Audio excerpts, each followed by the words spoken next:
The Substitute Creacher by Gall.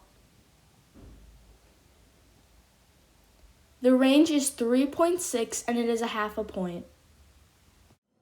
The Substitute Creacher. Dear students, I will be unable to teach our class due to a serious case of frazzled nerves. I've asked a rather special someone to make sure you are all well taken care of while I'm gone. And I certainly wouldn't suggest playing any tricks on him. Have a happy Halloween and good luck. Miss Jenkins.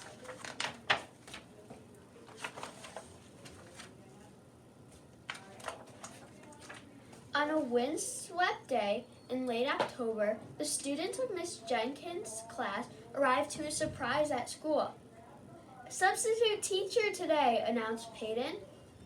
Amanda giggled and scribbled on the clipboard. Luke performed a circus act. Gavin laughed like a mad scientist. Then, at precisely 8 o'clock, the door to the classroom creaked open. The substitute entered the room. Good morning to all. My name's Mr. Creacher. Miss Jenkins has asked me to step in as a teacher. She claims that this class has grown quite out of hand, so I'm here to warn you, we're taking a stand. If you're plotting some mischief, please don't even try. In the back of my head, you'll find more than one eye. Attention all scamps, all rascals and fools. For 49 years, I've visited schools. I've collected some tales whose lessons are grave about boys and girls who didn't behave. They'll give you the goosebumps. They'll shiver your skin. Now pay strict attention. It's time we begin. Then he pulled out a tattered file. First we meet Keith, a hungry young lad. Snacking on glue was a habit he had.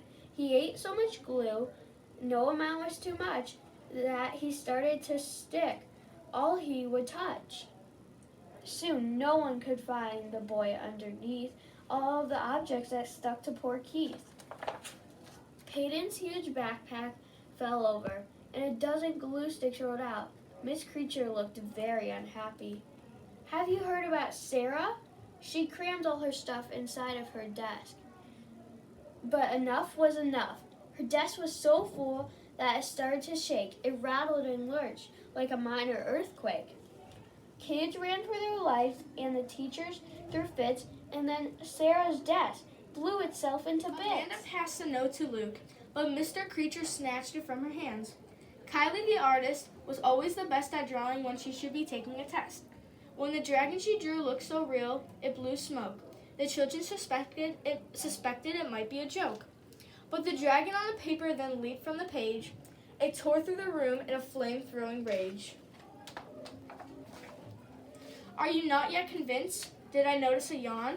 In case you're in doubt, do let me go on.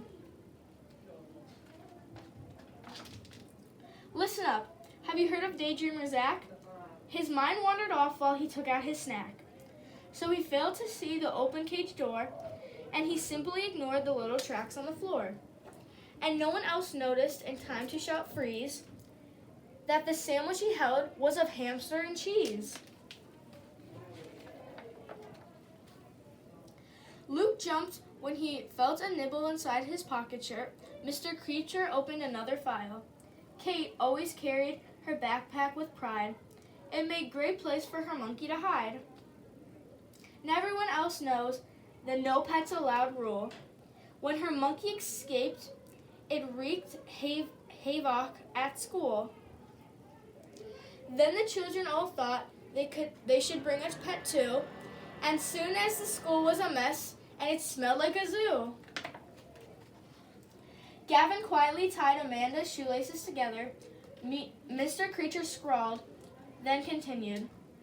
Now this is impish fellow, whose nickname was Hank. Like most little boys, he loved to pull a good prank. He brought in a guppy and live in the class, but in the days it grew teeth that could chomp right through the glass. It wouldn't stop growing. Its skin became dark. Now Hank really wished he'd not he'd not brought a shark. Mr. Creature paused and gazed upon the silent room. Then he reached into his case one last time. And last we have Chris, a mischievous sort with a fondness for thriving, I'm sad to report. It seems the poor boy liked to trick for his treats. Just like a monster, he scared kids for sweets. But then he stole candy from a magical gnome. Now the trick was on Chris. He would never go home. Never, Amanda gulped. Why? Whispered Peyton. When he took off his cat costume, Chris saw the gnome's curse. He had 7 green legs and something much worse. A note explaining for the rest of his days he'd teach other children about wicked waves. Till he repaid his debt, a creature he'd be. And now, by now, you should know that monster is me. Cool, said Luke. I'm sorry, Mr. Creature, said Amanda. You're the best substitute ever, said Gavin. Mr. Creature spied the clock on the wall. It all happens here, half a century ago at this school. I thought you should know. Goodbye and good luck. My time here is done. I leave you a gift. For each there is one. The students of Mrs. Jenkins' class thanked Mr. Creature for the candy and promised to torment their teacher again. Then Mr. Creature was gone. Outside, Mr. Creature looked in his case and saw that he had one last piece of candy he had stolen so many years ago. He just needed someone to give it to. Then he noticed a small old man nearby who wore a funny, familiar hat. Mr. Creature quietly slipped the candy into the man's pockets. As the substitute teacher walked slowly down the windy street, he noticed a sweet smelling in the autumn air. It was a smell he remembered from a long time ago.